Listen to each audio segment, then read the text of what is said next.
Hello everyone, आप देख रहे हैं चैनल अमीन इन्फो। दोस्तों, आज की इस वीडियो में हम डिस्कस करने वाले हैं hire purchase accounting, financial accounting BCom का जो नॉर्मल क्वेश्चन होता है, जिसके अंदर जो हायर परचेज़र होता है वो अपनी सारी इंस्टॉलमेंट नहीं पे कर पाता, तो उसकी वजह से जो हायर वेंडर होता है वो फुल रीप्रोसेस कर लेता है। यानी कि जितना भी एसेट उसने सेल करा होता है सबको वो वापसी अपनी कस्टडी में ले लेता है और उसके ऊपर फिर कुछ एक्सपेंसेस इनकर करके उसको सेल कर देता है। तो इन केसेस में क्या-क्या जर्नल एंट्रीज़ आपको करनी होती है और गुड रिपोजिशन अकाउंट जो कि एक नया अकाउंट क्रिएट करना होता है हायर वेंडर की बुक में। तो ये सब चीज़ें आज की इस वीडियो में हम डिस्कस करने वाले हैं। तो चलिए शुरू करते हैं। सबसे पहले यहाँ पर हम बात कर लेते हैं कि हायर परचेज़र की बुक में क्या-क्या एंट्रीज़ होती हैं।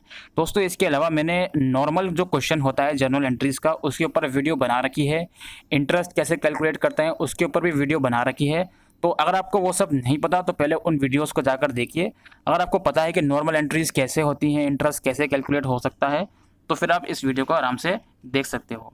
तो सबसे पहले हम आपको बता दें कि ऐसे ईयर्स जिसमें फेलर नहीं हुआ है, यानी कि सपोज आपकी 3 इंस्टॉलमेंट आपको पे करनी थी हायर परचेजर को, आपने लास्ट वाली इंस्टॉलमेंट नहीं पे करी, फर्स्ट ईयर की और सेकंड ईयर की इंस्टॉलमेंट पे कर दी, तो जो फर्स्ट ईयर और सेकंड ईयर की जर्नल एंट्रीज होंगी वो नॉर्मल तरीके से होंगी। ठीक है, उसमें कोई भी ऐसा खास चेंजेस नहीं आएगा। ये फर्स्ट पॉइंट में लिखा हुआ है। सेकेंड पॉइंट में उन्होंने क्या लिखा कि जब ईयर ऑफ डिफॉल्ट होगा, यानी कि ऐसा ईयर जिसमें आप इंस्टॉलमेंट पे करना भूल गए हो, तो उस ईयर के अंदर सारी एंट्रीज आप नॉर्मल तरीके से करोगे, लेकिन जो इंस्टॉलमेंट पेमेंट वाली एंट्री है वो नहीं करोगे। ऑलराइट, बाकी इसके अलावा डेप्रिसिएशन हो गया या फिर इंटरेस्ट ड्यू की एंट्री हो गई, और फर्स्ट और सेकंड ईयर के अंदर डाउन पेमेंट हो गई और डेप्रिसिएशन की एंट्री हो गई, इंस्टॉलमेंट की पेमेंट हो गई, वो आप नॉर्मल तरीके से करोगे। ठीक है, इसके बाद जो हमारा थर्ड पॉइंट है वो ये बोलता है कि hire purchaser will close the account of hire vendor as follows. तो यहाँ पे जो आपको एडिशनल एंट्री जो करनी है, अलग एंट्री जो करनी है, जो कि नॉर्मल एंट्रीज में नहीं होती हैं, जब नॉर्मल क्वेश्चन होता है वो कुछ इस तरीके से होती है कि हायर परचेजर की बुक में जब वो हायर वेंडर अकाउंट बना रहा होगा हायर परचेजर, तो वो अपनी बुक में हायर वेंडर का अकाउंट किस तरीके से क्लोज करेगा। यहाँ पे देखिए, इन द वेंडर अकाउंट में एक एंट्री वो करेगा जो होगी hire vendor account debit to asset on hire purchase account. अब ये एंट्री उसने क्यों करी है? इस एंट्री का सीधा सीधा मतलब यही है कि जो वो एसिड उसने परचेज करा था, चूंकि उसकी वो इंस्टॉलमेंट नहीं पे कर पाया, तो जो हायर वेंडर है वो अपना एसिड वापसी ले रहा है। तो ये जो एंट्री है ये एसिड को रिटर्न करने की एंट्री है।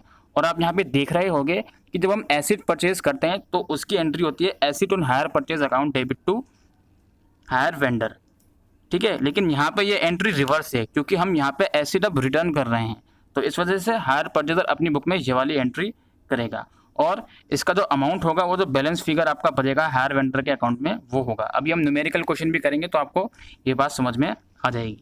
अच्छा, and in acid account, acid account में कौन सी एंट्री होगी? अब जो ऊपर वाली एंट्री है इसको आप एसिड अकाउंट की मदद से भी यूज़ कर सकते हो। Asset on hire purchase account debit to hire vendor account, amount वही वाला होगा जो आपने ऊपर बैलेंस फिगर में निकाला था। Any balance left in the asset account will be transfer to profit and loss account. अब कोई अगर बैलेंस बचेगा एसिड अकाउंट में तो वो P&L अकाउंट में ट्रांसफर कर दिया जाएगा।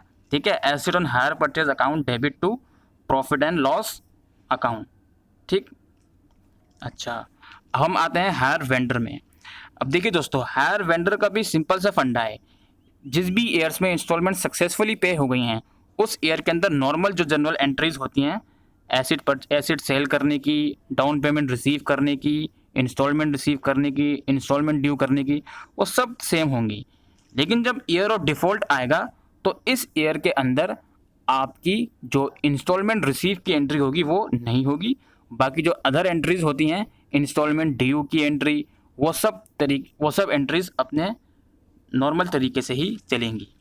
Higher vendor account will close the hire purchase account as follows.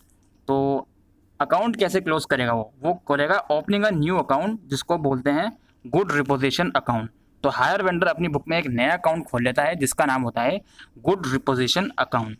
अच्छा, good reposition account debit to hire purchaser account, ये बैलेंस फिगर। तो जब हायर वेंडर अपनी बुक में हायर परचेजर अकाउंट खोला हुआ होगा तो जब ईयर ऑफ डिफ़ॉल्ट आएगा, ईयर ऑफ डिफ़ॉल्ट के अंदर वो एक एंट्री करेगा जो होगी good reposition account debit to hire purchaser account, और ये अमाउंट बैलेंस फिगर आपका रहेगा। ठीक है, ये वो अमाउंट होगा जिस अमाउंट से एसेट उसने वापसी लिया है।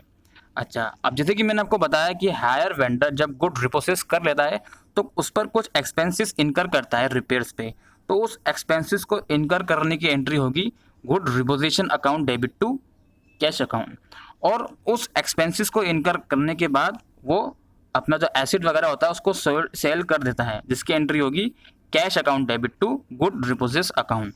ऑलराइट। अच्छा, इसके बाद अगर उसको सेल करने पे उसको प्रॉफिट हुआ या लॉस हुआ तो उस केस में क्या होता है? उस केस में अगर प्रॉफिट होता है तो good reposition account debit to PNL account, और अगर लॉस होता है तो PNL account debit to goods repossessed account. अब आपने जो यहाँ पे हायर वेंडर की बुक में एडिशनल एंट्रीज देखी उसमें गुड रिपोजिशन अकाउंट आ रहा है। पहले उसने हायर परचेजर अकाउंट को क्लोज करा गुड रिपोजिशन अकाउंट खोल के, उसके बाद गुड रिपोजिशन अकाउंट को उसने एक्सपेंसेस इनकर करे, ठीक है, एंड उसके बाद उसको सेल कर दिया। तो इस तरीके से जो आपका गुड रिपोजिशन अकाउंट बनता है वो कुछ इस तरीके का होता है। यहाँ पे देखिए लेफ्ट साइड में पहले हायर परचेजर है, जो एसिड उसने परचेज करा वापसी, ठीक है, वापसी उसने लिया है, रिपोसेस करा उसके अमाउंट। फिर यहाँ पे कैश अकाउंट है, रिपेयर का अमाउंट, और यहाँ पे राइट साइड में कैश अकाउंट है जो उसने सेल करा है एसिड। और या तो अगर लॉस होगा तो बैलेंस फिगर इधर आएगी, प्रॉफिट होगा तो बैलेंस फिगर इधर आएगी। ठीक है, तो ये एडिशनल अकाउंट जो होता है गुड रिपोसेस अकाउंट, ये हायर वेंडर की बुक में बनता है। अब हम नॉर्मल क्वेश्चन एक बार देख लेते हैं जिससे आपको सॉल्यूशन इजीली समझ में आ जाएगा।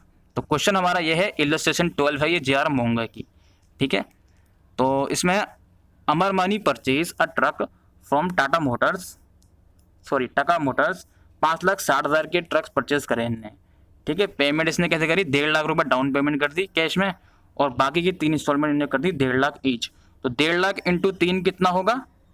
4.5 लाख, और प्लस 1.5 लाख कितना हो गया? 6 लाख। तो 6 लाख इतने हायर परचेज प्राइस हो गई, और उसने मशीनरी परचेज कर रखी है 5,60,000 की। तो इसका मतलब 40,000 इसका टोटल इंटरेस्ट हो गया। ठीक है, इंटरेस्ट का यहाँ पे अमाउंट भी दे रखा है, सॉरी रेट भी दे रखा है 5% पर एनम। अच्छा, the buyer depreciate the truck at the rate 10% on written down value method. ठीक है, 10% वो डिप्रिसिएशन चार्ज करता है buyer, because of the financial difficulties purchaser having paid the down cash and the first installment at the end of first year could not pay the second installment. तो पहली instalment उसने पे कर दी, down payment पे कर दी, लेकिन second instalment पे नहीं कर पाया बायर। ठीक है, with the result Tata Motors limited took possession of the truck. ठीक है, जिसकी वजह से टाटा मोटर्स ने जो ट्रक का पोसेशन था, कस्टडी थी, वो वापसी ले ली। अच्छा, vendor after spending 12,440 on repairs sold it for rupees 4,25,000। तो पहले तो इसने क्या करा? गुड वापसी ले ली। वापसी लेने के बाद इसने कुछ एक्सपेंसेस इनकर करे, इनकर करने के बाद इसने ये 4,25,000 में सेल कर दी। ठीक है, तो इसकी हम जर्नल एंट्रीज देखेंगे। तो पहले हम देखेंगे अमर मनी, यानी जो हायर परचेजर है उसकी बुक में हायर वेंडर अकाउंट बना रखा है इसने, तो इसकी क्या एंट्री होगी? अच्छा, पहली एंट्री क्या होती है? एसिड को परचेज करने की, asset on hire purchase account debit to hire vendor. तो by truck on hire purchase account, cash price जो थी आपकी 5,60,000, उससे यहाँ पर इन्होंने इसको क्रेडिट कर दिया है।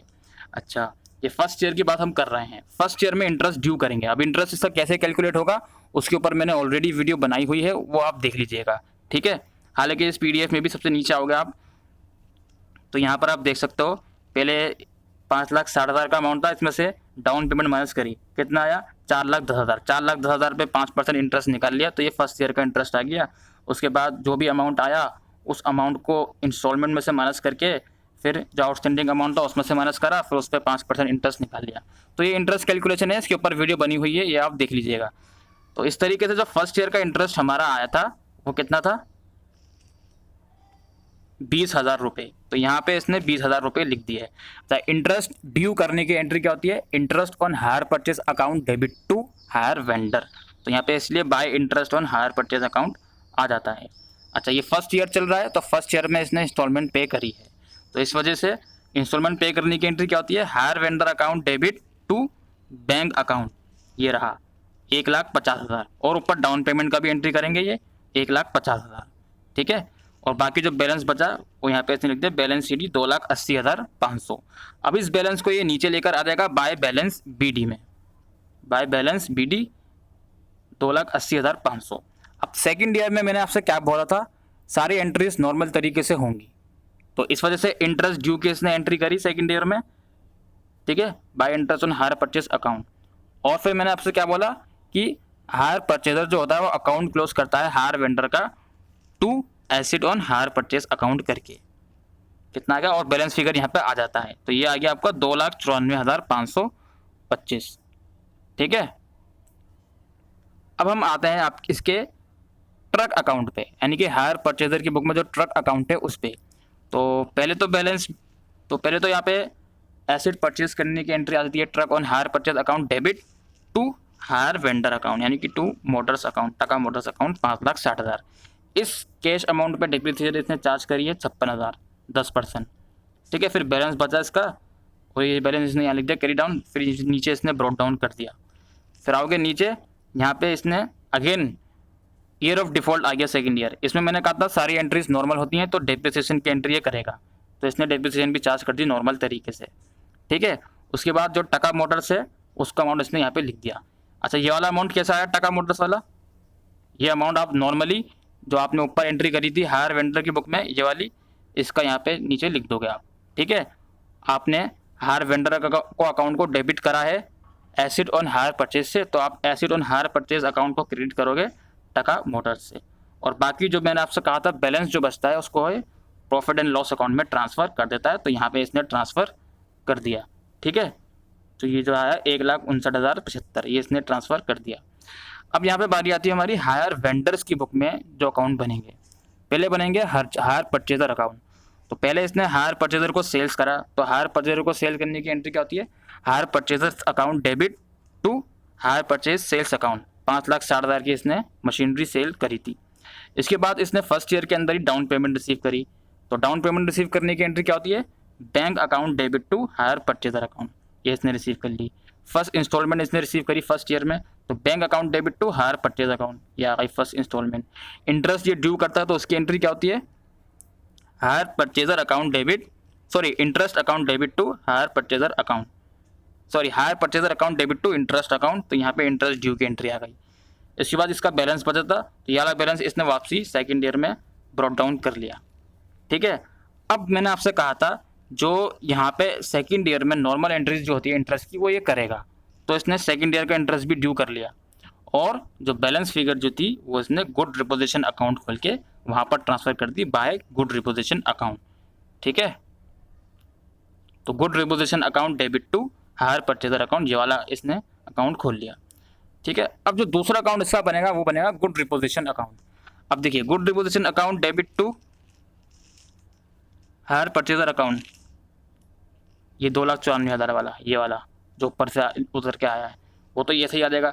इसके अलावा इसने सेल करा बाय बैंक, तो 4,25,000 की इसने सेल करी है। इसके अलावा टू बैंक इसने रिपेयर्स इनकर करे 12,440 के, और जो बैलेंस फिगर आई वो इसने प्रॉफिट एंड लॉस अकाउंट में ट्रांसफ़र कर दिया, जो कि इसका प्रॉफिट आया है। मैंने आपसे कहा था इधर आया तो प्रॉफिट होता है, इधर आया तो लॉस होता है, इसकी बैलेंस फिगर इधर आ रही है तो इसका मतलब इनको प्रॉफिट हुआ है, ठीक है। तो दोस्तों ये था आपका हायर परचेज का क्वेश्चन। मुझे उम्मीद है आपको ये वीडियो यूज़फुल लगी हो, तो वीडियो को शेयर करिएगा। इसके अलावा हम जल्द ही पार्शियल रिपोजिशन के ऊपर भी क्वेश्चन लेकर आएंगे। आज की इस वीडियो में इतना ही, थैंक यू।